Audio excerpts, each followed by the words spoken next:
வணக்கம் மக்களே. இன்றைக்கு அப்போஸ்தலர் 22ஆம் அதிகாரம் வசனங்கள் 1 முதல் 15 முடிய. சகோதரரே, பிதாக்களே, நான் இப்பொழுது உங்களுக்கு சொல்லப் போகிற நியாயங்களுக்கு செவி கொடுப்பீர்களாக என்றான்.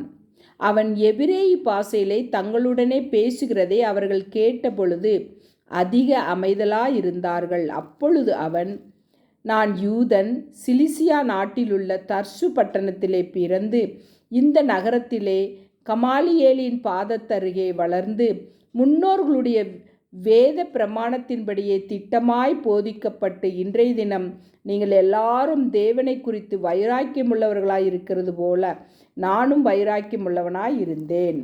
நான் இந்த மார்க்கத்தாராகிய புருஷரையும் ஸ்திரீகளையும் கட்டி சிறைச்சாலைகளில் ஒப்புவித்து மரணபரியந்தம் துன்பப்படுத்தினேன்.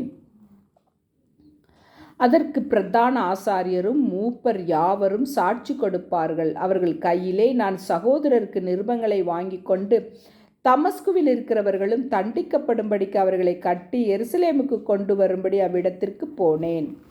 அப்படி நான் பிரயாணப்பட்டு தமஸ்குவுக்கு சமீபமான போது மத்தியான வேளையிலே சடிதியாய் வானத்திலிருந்து பேரொளி உண்டாகி என்னை சுற்றி பிரகாசித்தது.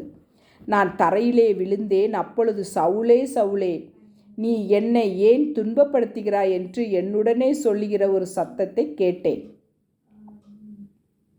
அதற்கு நான், ஆண்டவரே, நீர் யார் என்றேன். அவர், நீ துன்பப்படுத்துகிற நஸ்ரேனாகிய இயேசு நானே என்றார். என்னுடனே கூட இருந்தவர்கள் வெளிச்சத்தை கண்டு பயம் அடைந்தார்கள். என்னுடனே பேசினவருடைய சத்தத்தையோ அவர்கள் கேட்கவில்லை. அப்பொழுது நான், ஆண்டவரே, நான் என்ன செய்ய வேண்டும் என்றேன். அதற்கு கர்த்தர், நீ எழுந்து தமஸ்குவுக்கு போ, நீ செய்யும்படி நியமிக்கப்பட்டதெல்லாம் அங்கே உனக்கு சொல்லப்படும் என்றார். அந்த ஒளியின் மகிமையினாலே நான் பார்வையற்று போனபடியினால் என்னோடு இருந்தவர்களால் கைலாக கொடுத்து வழிநடத்தப்பட்டு தமஸ்குவுக்கு வந்தேன்.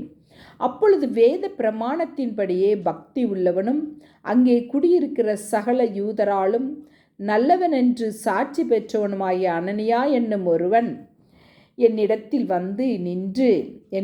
வந்து நின்று சகோதரனாகி சவுலே, பார்வை அடைவாயாக என்றான். அந்நேரமே நான் பார்வையடைந்து அவனை ஏறிட்டு பார்த்தேன். அப்பொழுது அவன், நம்முடைய முன்னோர்களின் தேவனுடைய திருவுளத்தை நீ அறியவும் நீதிபரரை தரிசிக்கவும் அவருடைய திருவாய் மொழியை கேட்கவும் அவர் உன்னை முன்னமே தெரிந்து கொண்டார். நீ கண்டவைகளையும் கேட்டவைகளையும் குறித்து சகல மனுஷருக்கு முன்பாக அவருக்கு சாட்சியாயிருப்பாய். ஆமென். மக்களே, வீடியோ பிடிச்சிருந்தா லைக் பண்ணுங்கள், ஷேர் பண்ணுங்கள், சப்ஸ்கிரைப் பண்ணுங்கள். தேங்க்யூ.